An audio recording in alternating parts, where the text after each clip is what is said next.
Welcome to Jukkal times. Dongli మండల కేంద్రంలో ఉన్న శ్రీరామ మందిర్లో ఈరోజు శ్రీ నరసింహ మహారాజ్ ఆధ్వర్యంలో భజన కీర్తన చేస్తూ శ్రీరామ జన్మోత్సవం వేడుకలు పూర్తి అయ్యాయి. ఈ కార్యక్రమంలో మహిళలు పురుషులు పెద్ద ఎత్తున పాల్గొన్నారు. మందిర్ సమితి ద్వారా అన్నదాన ప్రసాదం కూడా నిర్వహించారు. ఈ జన్మోత్సవ కార్యక్రమానికి లింబూరు నుండి శ్రీరామ రథయాత్రతో పెద్ద ఎత్తున భక్తులు వచ్చి पालगొన్నారు. राजा दशरथाने अनेक प्रयत्न केले तरी नाही बरं काय. 99 सहस्त्र राया दशरथा आयुष्य कमी होतं का? 99,000 वर्षाचं आयुष्य होतं. पण काय झालं नेमकं? कारण काय घडलं? राजा दशरथाच्या हातून एक वाईट कृत्य घडलं. कधी कधी वाईटातून चांगलं होते आणि कधी कधी चांगल्यातून वाईट होते. बरं काय. राजा दशरथाला असता दुपारचा सूर्य डोक्यावर येऊ लागलेला आहे आणि त्या सूर्याला आनंद वाटायला लागलेला आहे का की आता माझ्या कुळामध्ये, कारण ज्यांच्या कुळामध्ये देव अवतार गेला त्याला आनंद महाराज. दुपारचा सूर्य दुपारच्या 12 वाजता सूर्य अगदी स्थिर झालेला आहे आणि माध्यान्हाची वेळ आहे. सूर्य डोक्यावर आलेला आहे, सूर्य थांबलेला आहे. अशा वेळेमध्ये बरोबर डोक्यावर सूर्य आला म्हणजे दुपारच्या 12 वाजले आणि दुपारच्या 12 वाजता आणि असे राजा दशरथाच्या महालामध्ये आणि कौशल्याच्या महालामध्ये भगवान आणि असले भगवान महाविष्णू आणि प्रभू रामचंद्राच्या रूपानं प्रगट झाले. राजा दशरथाला भरपूर आहे.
चक्रधरा विश्वंभरा वामनभूती त्रिविक्रमा आगाये सगुणा निर्गुणा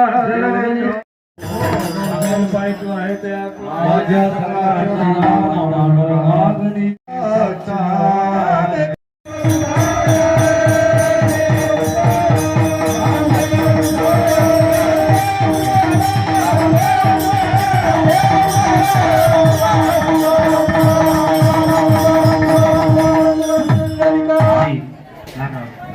सूर्यवंशी यांनी सुद्धा 250 रुपये दिले आहेत. प्रभू रामचंद्र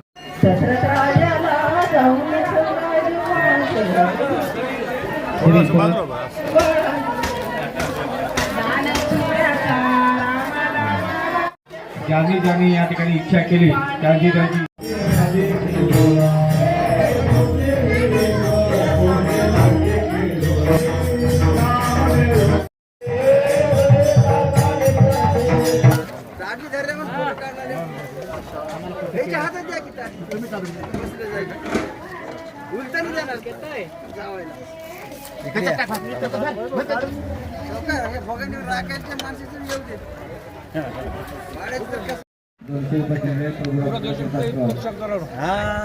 చూస్తున్నారు జుక్కల్ టైమ్స్.